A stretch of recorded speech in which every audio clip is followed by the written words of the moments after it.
네, 오늘은 대림절입니다. 성탄절까지 우리의 몸과 마음가짐을 바로하며 예수 그리스도의 오심을 진실되게 기다리는 기다림의 절기입니다. 이 대림절을 맞아서 예배하며 오늘도 우리에게 주시는 하나님의 말씀을 더 깊이 가슴으로 받으시는 그런 저와 여러분 다 되시기를 간절히 축원합니다. 1498년 이탈리아에서 있었던 일입니다. 당시 로마 카톨릭의 여러 수도회들이 있었는데 이 중 프란체스코 수도회와 도미니크 수도회가 아주 서로 치열하게 경쟁을 했습니다. 결국 이들은 불의 심판으로 승부를 가리기로 했습니다. 불의 심판. 이게 뭐냐 하면 폭 1.2m, 길이 30m 되는 그 길에다가 마른 장작을 잔뜩 쌓아놓고는 거기다 기름을 뿌리고 불을 붙인 다음에 각 수도의 대표 한 사람씩 그 불의 길을 걸어가게 했을 때에 털끝 하나 안 다치고 멀쩡한 사람, 그 수도회가 진짜 하나님의 택하신 선지자다라고 결정하기로 했습니다. 그게 불의 심판이에요. 오늘의 우리가 이해할 수 없는 일들을 그 중세시대에 이렇게 많이 했어요. 구약의 다니엘서를 읽긴 읽었는데 엉뚱하게 해석하고 적용해서 그랬던 것이죠. 자기가 따르는 수도회가 반드시 이길 것이라는 확신을 가진 수많은 사람들이 아침 일찍부터 그 광장에 몰려들었습니다. 하루 종일 기다렸어요. 그런데 대결은 끝내 이루어지지 않았습니다. 막상 하려니까 되게 무섭고 겁났나 봐요. 불에 탈까 봐. 자신이 없었던 것 같아요. 그래서 서로 상대방 대표가 속임수를 쓴다고 우겼습니다. 야, 저 옷 속에다가 불에 타지 않는 약품을 감추고 있다. 막 그렇게 공격하고 우기고 또 한참 있다가 또 도미니크 수도의 대표는 한사코 십자가를 들고 불 속에 들어가려고 하고 또 반대편에서는 그건 신학적으로 옳지 않다라고 또 한참을 싸우고 그렇게 하루 종일 옥신각신했어요. 군중들이 아침 일찍부터 나와서 하루 종일 굶으면서 기다리는데 아주 화가 났습니다. 그렇게 시간만 끌다가 오후 늦게 갑자기 폭우가 쏟아지는 거예요. 그걸 지켜본 한 수도사가 얄밉게 이렇게 말하는 거예요.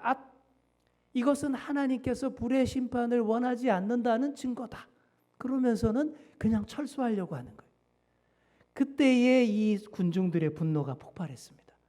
그동안 자기네가 믿고 따랐던 종교 지도자들에게 매우 실망하고 분노해서 엉터리 수도사들을 우리가 심판하자. 그러면서 수도회에다가 불을 지르고 테러를 가하고 부수고 수많은 수도사들에게 폭력을 행사했습니다.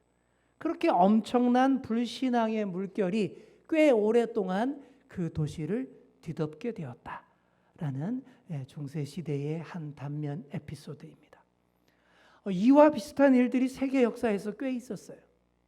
십자군 전쟁 때는 이 모세가 홍해 바다를 가르듯이 자기네도 바다를 갈라서 원정을 하려고 막 시도했다가 아무리 해도 안 되니까 그냥 다 해산하는 그런 해프닝도 있었습니다.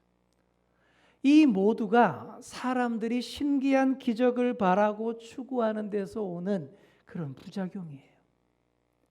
유대인들도 표적을 되게 좋아했습니다. 이 표적이 뭐예요? 표적이란 확실한 징표가 되는 기적, 그런 걸 뜻하는데 유대인들은 누가 봐도 놀랄 만한 신기한 기적을 원했습니다.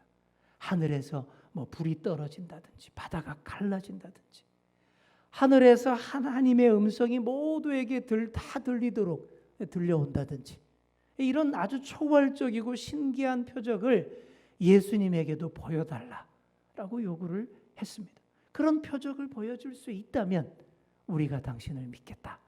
그랬던 것이죠. 지금도 표적을 원하는 자들이 굉장히 많습니다. 성경에 나오는 엄청난 기적은 아니더라도 뭔가 마음을 확 사로잡고 큰 변화를 일으킬 수 있는 그런 징조, 그런 기적을 바라는 마음들이 여전해요. 그러나 우리 예수님은 그런 표적 요구에 대해서 탐탁지 않게 그렇게 말씀을 하셨습니다. 39절을 보시면 악하고 음란한 세대가 표적을 구한다. 이렇게 말씀하셔요. 이 세대가 너무 완악해서 또 음란해서 그런 것들만 자꾸 구한다라는 거예요. 여기서 음란하다라는 말은 영적으로 하나님에 대해 충실하지 못하고 여기 기웃 저기 기웃거리면서 영적 바람을 피우는 것을 말하는 거예요. 바로 그런 자들이나 표적을 요구하는데 또 그런 자들에게 표적을 보여주어 봤자 별 효과도 없어요. 그래서 보일 표적이 없다라고 말씀하신 겁니다. 단 하나, 요나의 표적만은 보일만 하다라고 말씀하셨습니다. 여러분 요나 아시죠? 선지자 요나는 물고기 뱃속의 요나로 아주 유명한 그런 구약시대 선지자였습니다.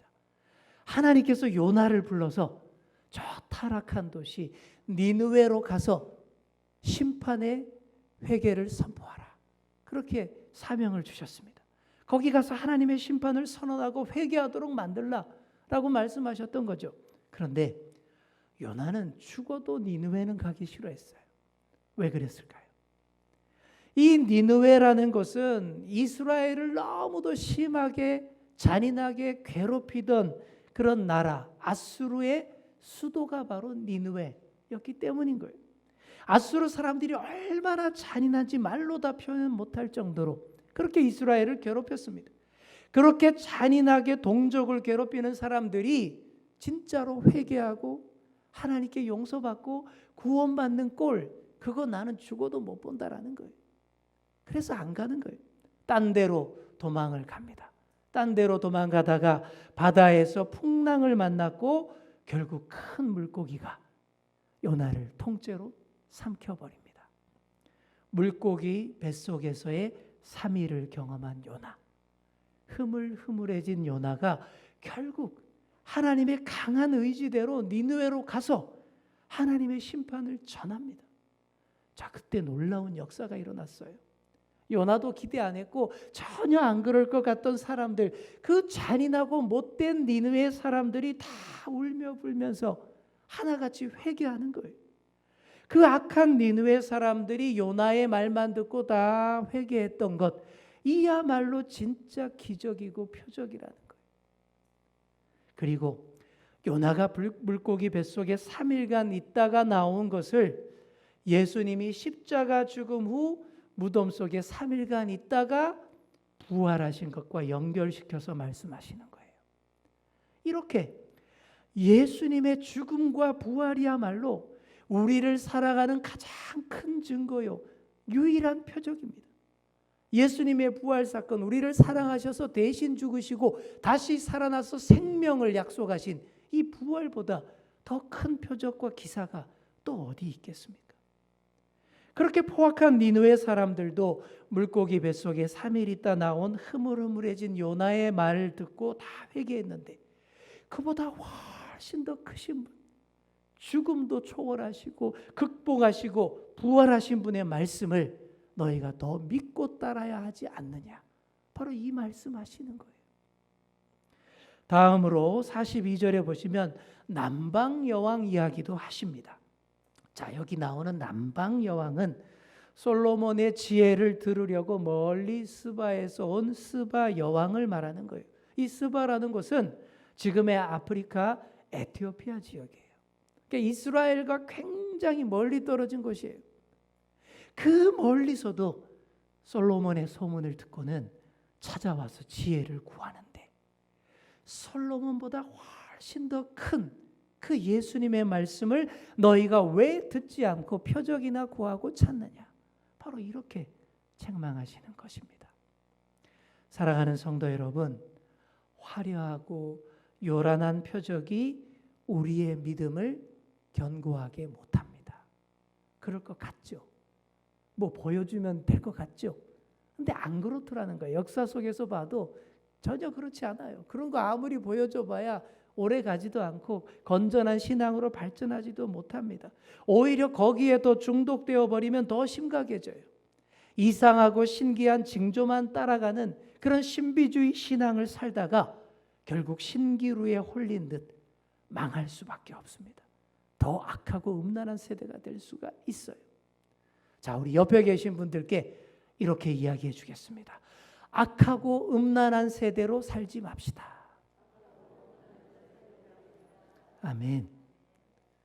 다음으로 예수님이 보다 더 세게 악하고 음란한 그런 세대의 영적 상태를 지적을 하십니다. 그게 마치 7 귀신에게 사로잡힌 것처럼 심각하다.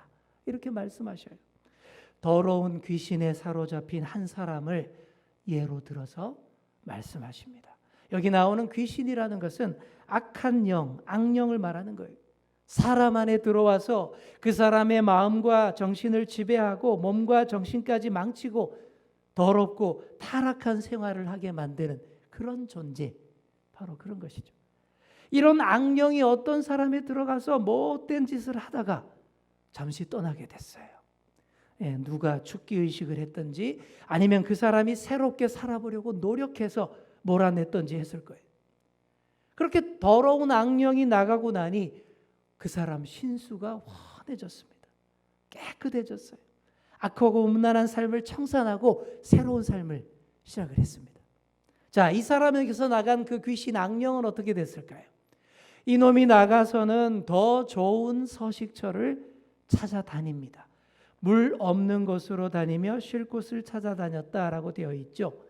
유대 전통에서 물이 없는 건조하고 메마른 곳이 바로 악한 영들의 좋은 서식처입니다. 물이 많고 물 좋은 곳, 사랑으로 촉촉하고 은혜의 강물이 막 넘쳐흐르는 그런 곳에는 이 악령들이 서식하지를 못해요. 바짝 메말라 있어서 그래서 조금만 부추기면 불꽃이 튀고 확 불길이 일어나는 그런 곳을 좋아하는 거예요. 그런데 계속 찾아다니는데 마땅한 곳이 없어요. 그래서 이놈이 어떻게 합니까? 구관이 명관이라고 전에 나왔던 그 사람에게로 다시 돌아가기로 합니다. 44절을 보시면 악령이 이렇게 말해요. 내가 나온 내 집으로 돌아가리라. 자, 거기를 자기 집이라고 표현을 해요. 그래서 집 나가면 개고생이라며 내 쉴 곳은 작은 집, 내 집뿐이리. 스위트홈 노래를 부르면서 익숙한 대로 다시 돌아와요. 돌아와 보니 어떻습니까? 와, 그 사람의 상태가 텅 비어 있고 깨끗이 청소되어 있고 리모델링까지 딱 되어 있는 거예요. 이게 얼씨구나 하고 다시 들어오는데 야, 이 좋고 널찍한 곳에 혼자 들어오지 않고 45절 보시면 더 악한 귀신 7을 더 데리고 들어앉았다 라고 되어 있습니다. 그러니 그 사람 형편이 예전보다도 말도 못하게 엉망이 되고 심각해졌더라 이렇게 말하고 있습니다. 여러분, 이게 무슨 얘기입니까? 오늘의 우리도 정말 주의 깊게 들어야 할 얘기입니다. 악하고 음란한 세대가 바로 이런 악순환 가운데 있다라는 얘기예요. 누구나 깨끗하고 행복한 삶 원하죠. 그래서 더러운 귀신들 몰아내고 스스로를 비우고 스스로 잘 살려고 노력합니다. 시끄럽고 복잡한 자신의 내면을 비우고 또 비웁니다. 오늘날 많은 종교들이 계속 강조하는 게 이거예요. 비우라. 너 자신을 비우라. 불교도 그렇고 여러 초월 명상을 강조하는 여러 종교들도 다 똑같아요. 욕심도 버리고 잡념도 버리고 다 내려놓고 계속 비우라 비우라 이걸 강조합니다. 자, 그런데 비우기만 해서 될까요? 누구 좋으라고 텅 비워 놓습니까? 사람은요, 텅 비어 있으면 그게 얼마나 외롭고 서글픈지 몰라요. 그걸 공허라고 하는데 사람은 공허한 것을 결코 견디지 못합니다. 오래 못 가요. 누군가 잡아주어야 됩니다. 우리가 마음을 잡아야 한다라는 표현들 많이 쓰죠. 사람은 누군가 내 마음을 잡아주기를 바라는 마음이 다 있습니다. 영혼의 닻이라는 말이 있어요. 닷, 배에서 내리는 닷 아시죠? 영혼의 닷. 내 마음과 영혼의 닻을 바른 곳에 딱 내리고 정박해 있어야 절대 흔들리지 않습니다. 그래야 헤매지 않는 삶을 살고 더 할 일도 더 잘할 수가 있게 되는 거예요. 이런 거 전혀 없이 그냥 텅 비어 있기만 하면 예전에 악하고 음란한 삶이 다시 찾아옵니다. 자기도 모르게 옛삶으로 돌아가게 되는 거예요. 그게 익숙하기 때문이죠. 나도 모르게 옛날 늘 가던 그 술집에 가 있고 옛날 늘 만나던 그 사람 만나서 또 도박하고 마약하고 그러고 있습니다. 이런 게 또 관성이 있어서 더 심하게 악화될 수 있습니다. 전에는 한 귀신이었는데 잘못해서 7귀신에 사로잡힐 수 있습니다. 예전에는 게임 중독만 있었는데 한번 잘해보려다 실패하고 나서는 알코올 중독, 마약 중독, 도박 중독, 성도착증까지 악한 귀신 7이 들어올 수가 있다라는 거예요. 옛날 김유신 장군이 10대 후반의 화랑 시절 이 천관이라고 하는 기생에게, 이쁜 기생에게 푹 빠졌습니다. 그래서 틈만 나면 말 타고 그리 달려가는 거예요. 그 기생집에 가서 같이 술 퍼마시는 거예요. 이 소식을 들은 김유신 어머님이 호되게 나무랐어요. 그래서 굳게 맹세하고 한동안 그 술집의 발길을 딱 끊었습니다. 그러던 어느 날 김유신이 먼 길 갔다 오다가 너무 피곤해서 말 위에서 잠이 들었어요. 잠자는 사이에 이 말이 어디로 갔을까요? 뻔하죠. 옛날 맨날 가던 그 습관을 쫓아서 자동으로 그 기생집 앞에 딱 가서 주차하는 거예요. 주차하는 소리 듣고 이 천관이 뛰어나와서는 어머머머 그동안 뭐 하시다 이제야 오셨어요? 이 소리에 정신이 반짝 든 잠이 깬 김유신 장군이 말에서 딱 내리더니 칼을 빼서 단칼에 그 말의 목을 잘라버립니다. 주인의 마음을 헤아리지 못하는 말은 죽어 마땅하다. 그러는 거예요. 그리고는 그날부터 정신을 더 바짝 차립니다. 옛 습관이 절대 틈타지 않도록, 생각나지 않도록 더욱더 무의 연마에 힘씁니다. 활 쏘기, 창 쓰기, 칼 쓰기에 힘쓰고 더욱더 화랑도 정신 수양에 집중을 합니다. 그렇게 해서 훌륭한 화랑이 되고 훌륭한 나라의 장군이 될 수 있었다라는 얘기입니다. 무슨 얘기예요? 그냥 나의 굳센 의지로 다 끊어내고 그냥 다 비우기만 한다라고 해서 되는 게 아니라는 얘기입니다.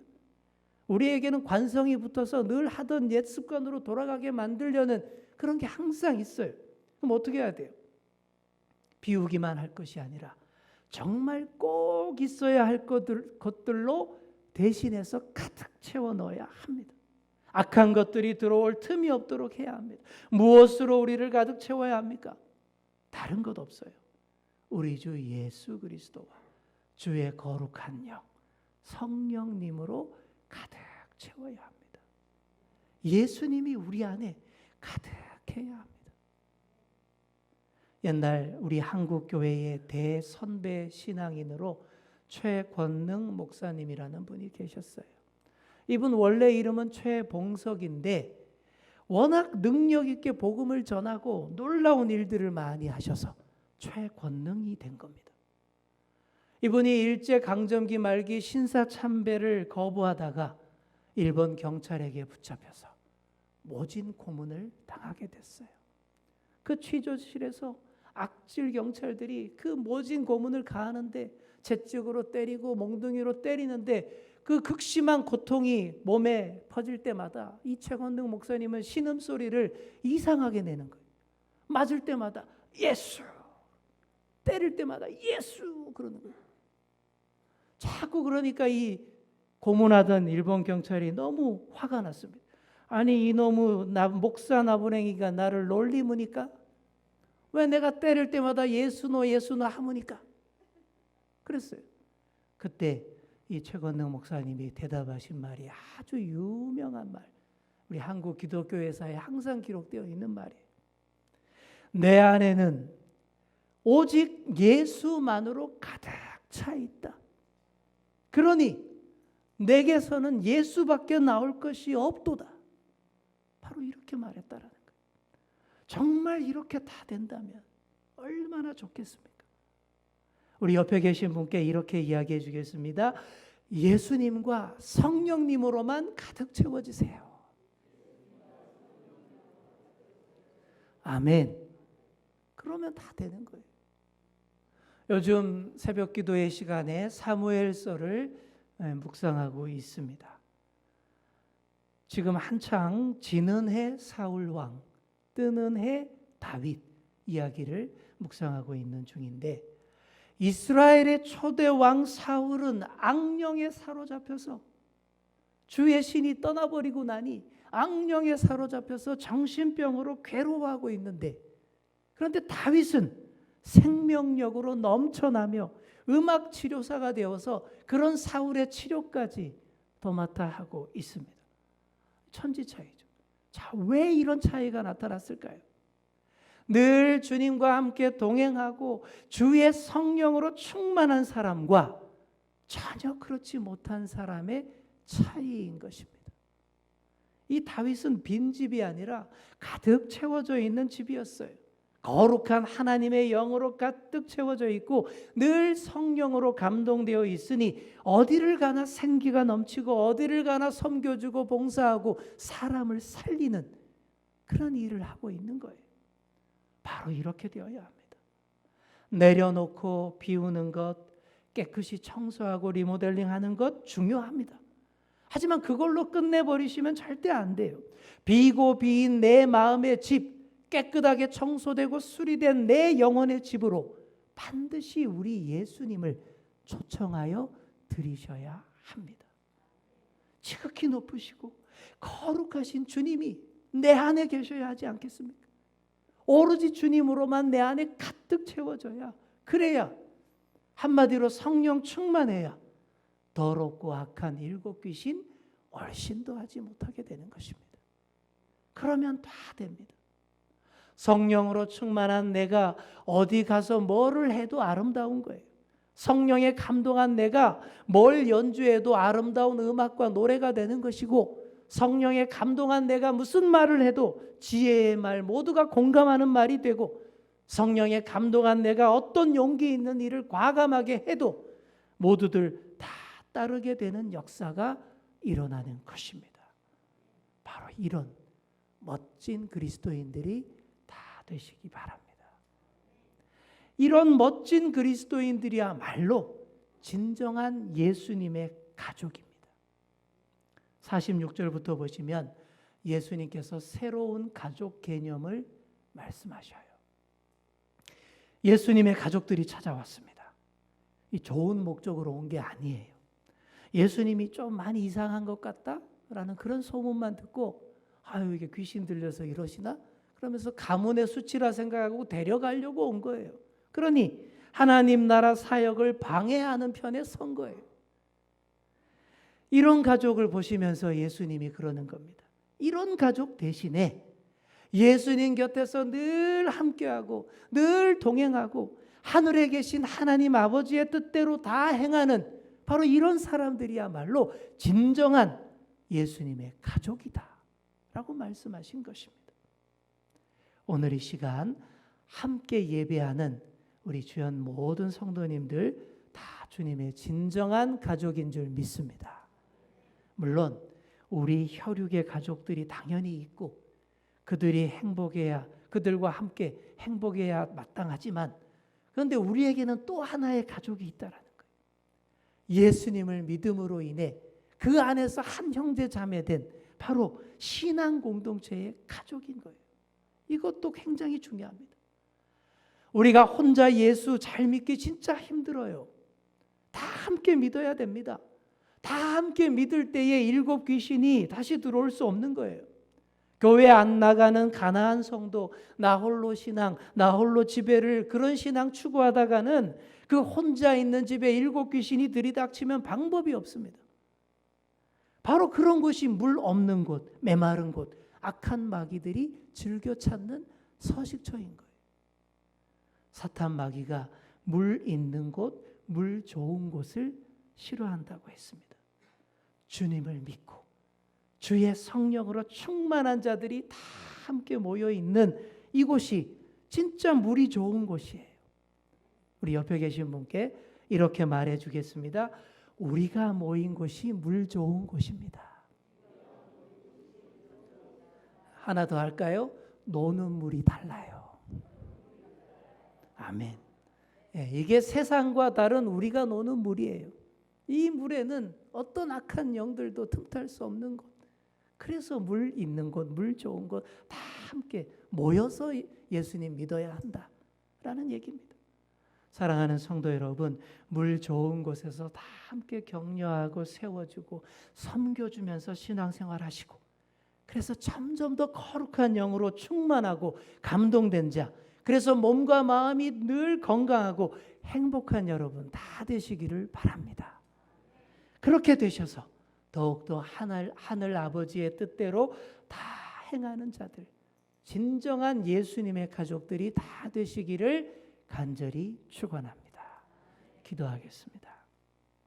하나님 아버지 감사합니다. 오늘 대림절 첫 주일을 맞아 성탄의 기쁨으로 오시는 주님을 벌써부터 기다리며 주님 앞에 예배드립니다. 오늘 주신 말씀대로 우리의 행복과 기쁨을 위해 늘 오시는 주님이 영원히 우리 안에 거하시기를 바랍니다.